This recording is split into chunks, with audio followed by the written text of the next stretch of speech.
नमस्कार दोस्तों। आज हम आपको सुनाने जा रहे हैं सफला एकादशी व्रत कथा, जो साल 2025 में 15 दिसंबर सोमवार को मनाई जाएगी। कहा जाता है कि इस एकादशी का व्रत करने से मनुष्य के सभी पाप नष्ट हो जाते हैं और जीवन में सुख, शांति और सफलता प्राप्त होती है। तो आइए श्रद्धा भाव से इस पावन कथा को शुरू करते हैं। सफला एकादशी पौष मास सफला एकादशी पौष मास के कृष्ण पक्ष की एकादशी को आती है। शास्त्रों में कहा गया है कि सफला एकादशी का व्रत अनजाने में भी हो जाए तो जीवन सफल हो जाता है। ये व्रत विशेष रूप से भगवान विष्णु श्री कृष्ण को प्रिय है। इस दिन व्रत रखने से दरिद्रता, दुख और पाप नष्ट हो जाते हैं। तो चलिए सफला एकादशी व्रत कथा शुरू करते हैं। प्राचीन समय में चंपावती नाम की नगरी में राजा महेशमान राज्य करते थे। उनका बड़ा पुत्र अत्यंत दुष्ट, क्रूर और अहंकारी था।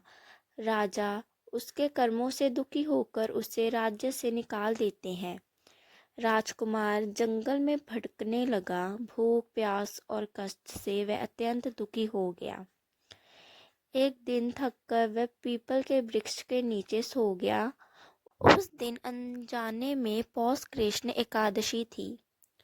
उस दिन और रात उसने कुछ नहीं खाया और अगले दिन उसने कुछ फल खाए और भगवान विष्णु का ध्यान किया। अनजाने में किया गया सफला एकादशी व्रत उसके सारे पाप नष्ट कर देता है।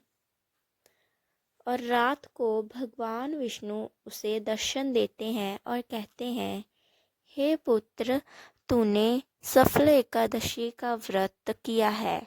अब तेरे सभी पाप नष्ट हो चुके हैं, तो पुनः राज्य प्राप्त करेगा।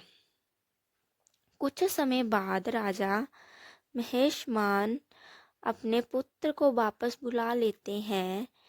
राजकुमार धर्म पूर्वक राज्य करता है और अंत में भगवान विष्णु के धाम को प्राप्त करता है। अब हम आपको बताएंगे सफला एकादशी की व्रत विधि। प्रातः स्नान करें, फिर उसके बाद भगवान विष्णु की पूजा करें, तुलसी को जल अर्पित करें, फिर अपना व्रत नियम अनुसार करें और ओम नमो भगवते वासुदेवाय नमः मंत्र का जाप करें। ये कथा हमें सिखाती है कि भगवान की भक्ति जानबूझकर हो या अनजाने में कभी व्यर्थ नहीं जाती। सफला एकादशी जीवन को सही मार्ग पर ले आती है। अगर आपको ये व्रत कथा पसंद आई हो तो वीडियो को लाइक करें और कमेंट में ओम नमो भगवते वासुदेवाय नमः जरूर लिखें।